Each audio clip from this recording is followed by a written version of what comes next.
देवभूमि के दंगल में बीजेपी के बाद कांग्रेस ने भी अपने वादों का पिटारा खोल दिया।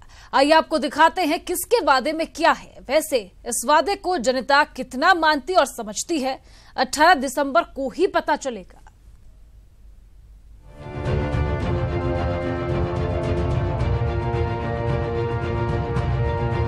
हिमाचल विधानसभा चुनाव के लिए कांग्रेस और बीजेपी ने अपनी बिसात बिछा दी है।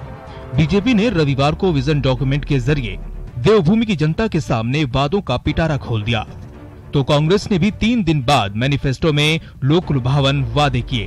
किसके वादों में कितना दम है ये तो 18 दिसंबर को पता चल जाएगा, लेकिन उससे पहले ये जान लीजिए सत्ता पाने के लिए किसने क्या वादे किए हैं। किसानों के लिए वादा। कांग्रेस ने छोटे किसानों को 1 लाख रुपए तक का लोन बिना ब्याज के देने का वादा किया है, जबकि बीजेपी ने किसानों और बागवानों की उन्नति के आकार देने की बात कही है। साथ ही कृषि बागवानी अफसरों को पंजाब की तर्ज पर वेतन देने पर विचार करने का वादा किया है। दिहाड़ी मजदूरों को क्या मिलेगा? कांग्रेस ने मनरेगा के तहत मजदूरों को मिनिमम मजदूरी 350 रुपए देने का वादा किया। वहीं बीजेपी ने भी दिहाड़ी मजदूरी बढ़ाने का वादा किया है। छात्रों के लिए क्या है? छात्रों को लुभाने के लिए कांग्रेस ने 50,000 मेधावी छात्रों को लैपटॉप के साथ 1 GB डेटा देने का वादा किया है, जबकि बीजेपी ने भी 3 दिन पहले ही छात्रों के लिए लैपटॉप, टैबलेट और 1 GB डेटा देने का वादा किया है।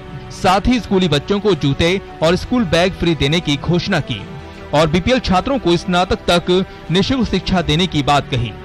महिलाओं की सुरक्षा पर कांग्रेस बीजेपी के वादे। गुड़िया कांड से किरकिरी हुई कांग्रेस सरकार ने महिला सुरक्षा पर कुछ खास वादे नहीं किए, लेकिन महिला सशक्तिकरण को लेकर कई वादे किए, जिसमें जिला मुख्यालय में सरकारी क्रैच, कामकाजी महिलाओं के लिए छात्रावास, निर्धन वृद्ध दिव्यांग अनाथ और असहाय महिलाओं के लिए नई आवास योजना समेत विधवा को उनकी बेटी की शादी के लिए 1 लाख का अनुदान देने का वादा किया। जबकि बीजेपी ने महिलाओं की सुरक्षा पर फोकस किया है, जिसमें सुरक्षा के लिए हर जिले और थाने में गुड़िया हेल्पलाइन और महिला थाना बनाने की घोषणा की। साथ ही पुलिस भर्ती में महिलाओं को 33% कोटा देने का संकल्प लिया।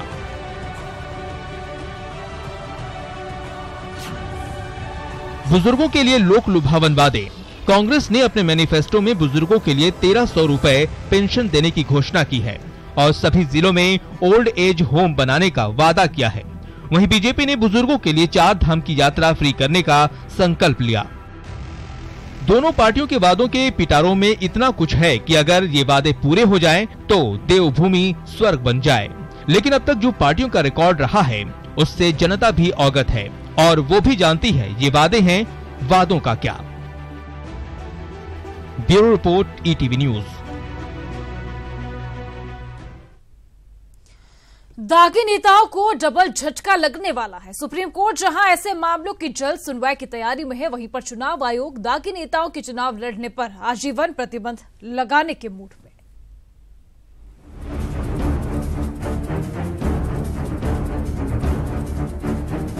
दागी माननीयों की बढ़ेगी मुश्किलें।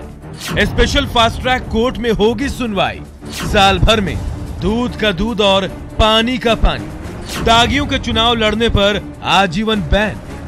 सुप्रीम कोर्ट ने एक बार फिर दागी नेताओं और ब्यूरोक्रेट्स के खिलाफ सख्ती दिखाई है और उनके खिलाफ पेंडिंग केसों को जल्द निपटाने के लिए केंद्र सरकार से कई सवाल पूछे हैं। मसलन सुप्रीम सवाल नंबर 1, 2014 में 1581 जो एमएलए और एमपी थे जिनके खिलाफ सीरियस केसेस चल रहे थे, उनका अब तक क्या स्टेटस क्या है। सुप्रीम सवाल नंबर 2, कि पिछले 3 साल में यानी 14 से लेकर 17 तक कितने नए एमएलए और एमपी खिलाफ केसेस दायर हो चुके हैं, उनका क्या स्टेटस है। सुप्रीम सवाल नंबर 3, इन सारे केसेस को 1 साल के अंदर खत्म करने के लिए कितने फास्ट ट्रैक कोर्ट बनानी पड़ेंगे, कितने आपको पब्लिक प्रोसिक्यूटर अपॉइंट करने पड़ेंगे, कितने जजेस अपॉइंट करने पड़ेंगे, कितनी अलग से कोर्ट बनानी पड़ेगी, पूरा कितना इंफ्रास्ट्रक्चर आएगा। जी हां, सियासत की सुचिता के लिए बीजेपी नेता अश्विनी उपाध्याय की याचिका पर सुप्रीम कोर्ट में 2 दिनों तक सुनवाई हुई। इसमें दागी नेताओं के चुनाव लड़ने पर रोक और नेताओं ब्यूरोक्रेट से जुड़े मामलों की सुनवाई के लिए स्पेशल कोर्ट बनाने की मांग की गई। सुप्रीम कोर्ट में मौजूद इलेक्शन कमीशन ने सुनवाई के दौरान कहा कि किसी आपराधिक मामले में दोषी पाए जाने पर सांसदों और विधायकों के चुनाव लड़ने पर आजीवन रोक लगाई जानी चाहिए। सुप्रीम कोर्ट की सख्ती और इलेक्शन कमीशन के इस मशवरे का सियासी गलियारे में भी स्वागत हो रहा है, लेकिन कई किंतु परंतु भी हैं। देश की राजनीति को संविधान के 70 साल के बाद एक सर्वानुमति बनाने की आवश्यकता है कि राजनीति से और चुनाव से अपराध समाप्त होना चाहिए। इसकी सीमा क्या होगी, इसकी प्रक्रिया क्या होगी, इस पर चर्चा हो सकती है। कानून को बदलना पड़ेगा। अभी तो कानून में ये प्रावधान है कि 6 साल के लिए डिस्क्वालीफाई होंगे। अगर आपने उसको लाइफ टाइम करना है तो कानून बनाना पड़ेगा उसके लिए। अश्विनी उपाध्याय की याचिका पर सुप्रीम कोर्ट में मंगलवार और बुधवार को सुनवाई हुई, जहां सुप्रीम कोर्ट ने केंद्र सरकार से 6 हफ्ते के भीतर स्पेशल फास्ट ट्रैक कोर्ट स्थापित करने के लिए स्कीम पेश करने का आदेश दिया है।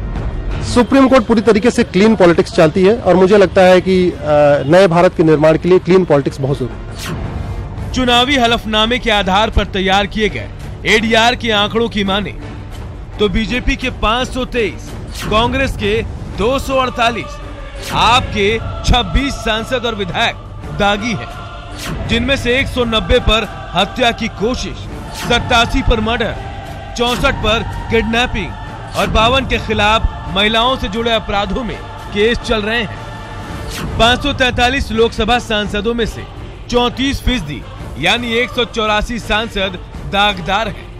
वहीं 231 राज्यसभा सांसदों में से 19% यानी 44 दागदार हैं। Bureau report, ETV news.